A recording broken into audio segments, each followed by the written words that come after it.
This is a story about Arthur Auberry, who was a real fair dinkum bloke.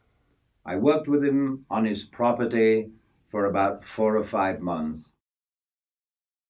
He had a very dark past, which you'll no doubt hear as the story goes along. "Here we go, mate," said Kevin as we turned off the Cunderdlan Road and over the stock ramp. We drove up the track which ran parallel to the fence and over another stock ramp, then down into Arthur's house yard. Arthur was chopping up a few logs when we arrived, and as soon as the dogs started to bark, he turned and gave us a wave. Sticking the axe into the log, he casually walked over to the driver's side of the ute. "G'day, Skippy.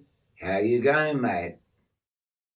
"Not too bad, Arthur. You got all your wheat in the silo?" "I finished a couple of weeks ago, Skippy. We're not all big landowners like you blokes are." "We might have a lot of land, but we've got a lot of headaches that go along with it, Arthur." "You're not wrong there." "I bought your new man over for you, Arthur. He's a pommy bastard, but not a bad one. Every now and again, they send us a good one," Skippy said with a laugh. We got out of the ute, and I walked over to Arthur and held out my hand. "Arthur Auberry, good to meet you."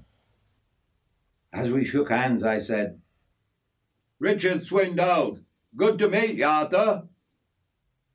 "His name's Yorky, Arthur. He's from Yorkshire. So you can forget that other name. It's too fucking long anyway." "Yorky'll do me, if it suits you." "Yorky's fine," I said with a smile.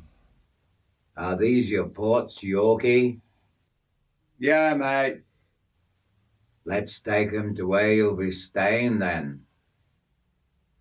The three of us grabbed my gear and walked across the dirt yard to a small corrugated tin hut. Arthur pushed open the door, and to my surprise, it was a very clean little place. "This is where you'll be staying. You can have your meals over at the house." "Jesus Christ! This place is a fucking palace, Yorky. It's too good for a pommy, mate." "Don't believe it, mate. After old Bert's place, nothing is too good for this pommy." "Shit, Yorky. The walls are lined, and there's even wallpaper on them. And you've got lino and a big rug in front of the bed. You've even got a mirror to look in. You'll be able to see your rough head in the morning before you go out and scare someone, mate." "My head is nowhere near as rough as that bastard of yours, Kevin," I said with a big smile. "I take it you two like each other, the way you abuse each other." "Oh, he's not a bad poor old Aussie bastard." "Fuck you, you pommy bastard," said Kevin with an even bigger smile. "How do you like married life, Kevin?" "Pretty good, mate. Just look at the gut I'm getting on me. It won't be long before I got to put a mirror on the end of me work boot so I can see me dick." "She must look after you then, does she?" "She sure does, Arthur. She's the best little sort in Lake Cargelligo." "She better be, Skippy. They don't improve with time." "All right, Yorky. I'm off, mate. I'll see you around town sometime." "Thanks for bringing me over here, Kevin." "No worries, mate. I'd do the same thing for a white fella." We all walked back out of my new room, and Kevin hopped in his ute, and I gave him a wave as he spun the ute in the dirt and tore off up the dirt road. "He's a wild boy, that Kevin is." "Yeah, he's a real fair dinkum, mate." "Make yourself at home, Yorky." We'll be eating about 7 o'clock, so I'll give you a shout a few minutes before. Thanks, Arthur, I said as I headed off back to check out my new room. Arthur Auberry was a middle-aged man who wore a canvas khaki jungle hat. He had pleasant features and the usual deep lines from a life in the bush. He smoked log cabin rollies and always had one stuck out the corner of his mouth. Once he stuck it in the right-hand corner, he never removed it until it was a quarter of an inch away from his lips. He wore the usual clothes of a wheat cocky, and there was nothing on the surface which would reveal the devastating past this man once had to live, which I came to hear about as we developed a good, respectful relationship. The room where I was now living in was just as Kevin said. It was clean, comfortable, and reasonably large. I took a few work clothes out of my case and stuck them neatly in the chest of drawers. The 22 was placed next to the bed head, and the trumpet, which I very rarely played now, claimed the far corner near the wardrobe. I met Arthur's wife that evening at the dinner table. She had dyed silvery hair and gaunt-type features. She appeared to be very high-strung when she communicated with her children. Arthur and his missus had 5 children, 2 girls and a boy who were away at boarding school, and a younger boy and girl who were still at home. Over dinner, she asked me a few questions about my past life, but I could tell she was just being polite. She seemed to me to be tightly wound as I watched her. After the evening meal, I went back to my new room and laid down on the bed for a rest. About half an hour later, Arthur came across and said, "You know how to milk a cow, Yorky?" Sure do, Arthur. I've had plenty of practice at that. I've only got one old cow. You mind milking her for me in the morning, mate? Don't mind a bit, Arthur. Want to show me where the shed is and the setup? Good idea, Yorky. After we'd walked around his cow yards and he'd shown me where the butter churn was, he went back inside and I walked along the lakeside for a while before I hit the sack. I did a bit of land clearing with Arthur for the next few weeks. It was pretty easy work because Arthur was a really easygoing man to work with. Most of the time, we'd work away in silence as we walked around his paddock, stacking up small timber which had been missed by the large D8 bulldozer that stacked the bulk of the trees and roots. As we got to know each other, Arthur would ask me questions about England and what it was like living in Yorkshire. In turn, I'd make inquiries about his past, growing up in the Aussie bush. One lunchtime, as we were sitting in the cab of his flatbed truck, he had just finished telling me a story about his younger life. Then he said, "Course, that was before the war, mate." Were you in the war, Arthur? Yeah, mate. Unfortunately, I was in the Korean War. Fucking hell. That must have been pretty scary for you, Arthur. Well, it wasn't too fucking pleasant, mate. I can tell you that much. Tell me what it was like, Arthur. Me dad was in the First World War, in the trenches, at 16. He got mustard gas twice, he had dysentery twice, and shot in the shoulder with a machine gun. But that's all he would ever tell me about it. He probably couldn't handle remembering some of the things that he'd seen, Yorky. Same as most people who were in a war. Yeah, but tell me a story about it, can you? He pushed his old bush hat to the back of his head and rolled another log cabin.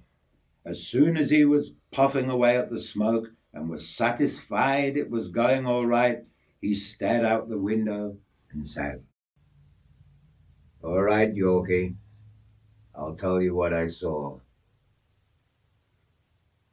I was on a troop ship going over to New Guinea because the Japs had landed there with a sizable force. And our job was to get the bastards out of there because it was too close to Australia for comfort." Were there only Aussies in New Guinea? "No, mate. The fucking Yanks were there as well as us blokes." By the tone of his voice, it did not take a genius to hear that he had no respect for the Yanks. Don't you like Yanks? "They're all right in their place, mate, but you can't keep 'em in the shithouse all day." What do you mean, Arthur? "They're the worst fucking army of men you'd ever come across. Sometimes our lot will get sent out on patrol with 'em, so we got to know 'em pretty fucking well. You never go out on a patrol in the jungle with the Yanks backing you up. You've always got to keep the bastards to one side of you or up front, 'cause they're an undisciplined and gutless set of bastards. They accidentally shot more of their own men and ours than the fucking Japs did put together." Why'd they do that? No discipline and bad communication. Plus, the bastards were so jittery from lack of training that they'd shoot anything that fucking moved. The other thing is, they were pretty fucking soft. They couldn't go anywhere without their home comforts.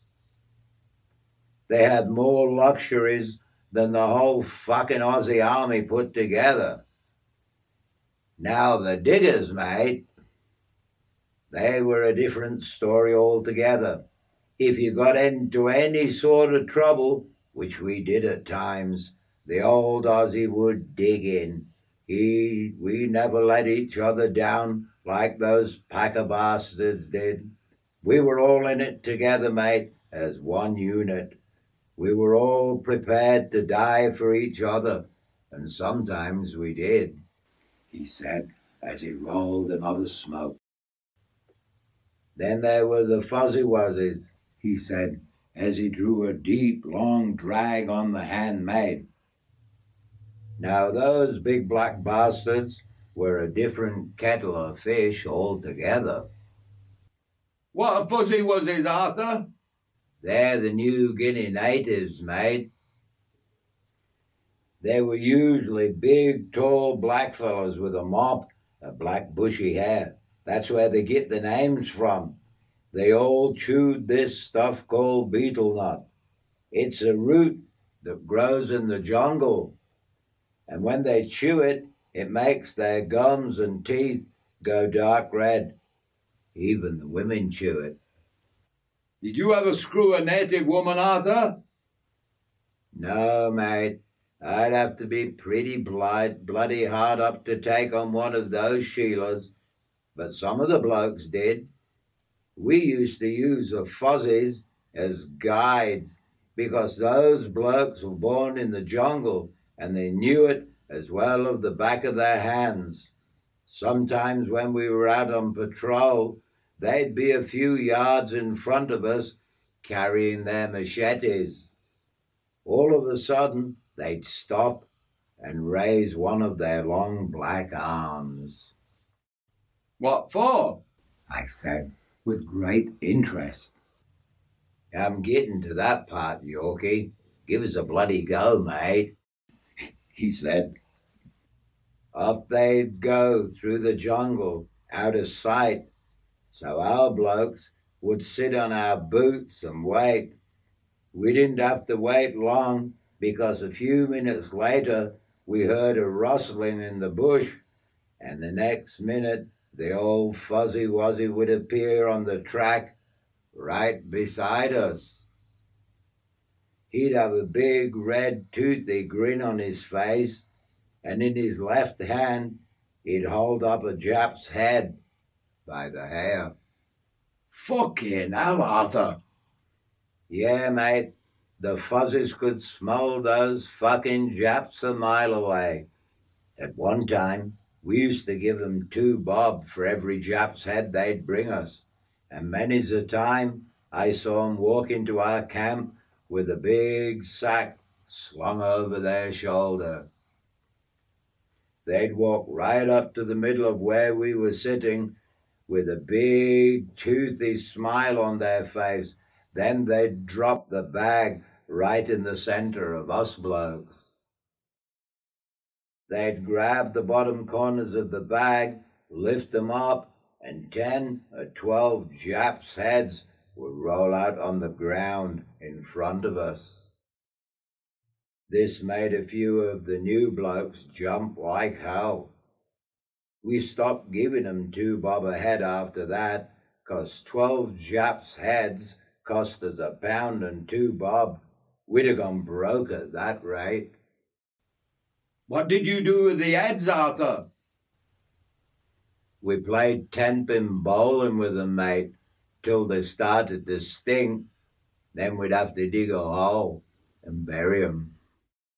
Is it true that Fuzzy Wuzzies still hunt heads in New Guinea? Yeah, mate. Far as I know, they still do a bit up the northern end of the island where the dense jungle is, but most of them live on the outskirts of the city now. They're pretty fucked up by alcohol, though, just like our abos. Hey, Arthur, one more story. All right, mate, just one more. One time, myself and a few of the other blokes were out on patrol, and we came across a small village in the middle of a clearing. We'd already heard shouting and screaming, so we got as close as we could without being spotted. What we saw made us so bloody angry it would make your blood curdle. There were about 10 Japs with rifles and bayonets. They were grabbing the small pickaninnies from their mother's arms and throwing them to each other to catch on the end of their bayonets. Our blokes went totally fucking nuts. We stormed the village. We shot 2 or 3 of the Japs, and we captured the rest. Fucking hell. What happened then? Well, Yorky, mate, we were so crazed by what we had just witnessed, we lined up the remaining Japs and made 'em bend over so their arse was facing us. Then we charged them with our rifles and bayonets. We stuck that bayonet as far up their fucking ass as they would go and fired our rifles until we blew them off the end of the bayonets. Jesus, Arthur, that's fucking nearly unbelievable. Do you have bad dreams about it? No, Yorky, mate. I have plenty of other bad dreams, but after seeing what I saw, I can live with that. Did the Fuzzy Wuzzies in the village eat the Japs' heads, Arthur? I don't know, Yorky, mate. We gave the crying and wailing women some of our supplies, cigarettes, chocolates, then made our way back to camp. Anyway, Yorky, let's get cracking on those sticks. We've done fuck all for the past hour. We'll never get finished clearing at this rate. So that's the beginning of Arthur Auberry's stories. There's a couple of more to come after this, which we'll do next time.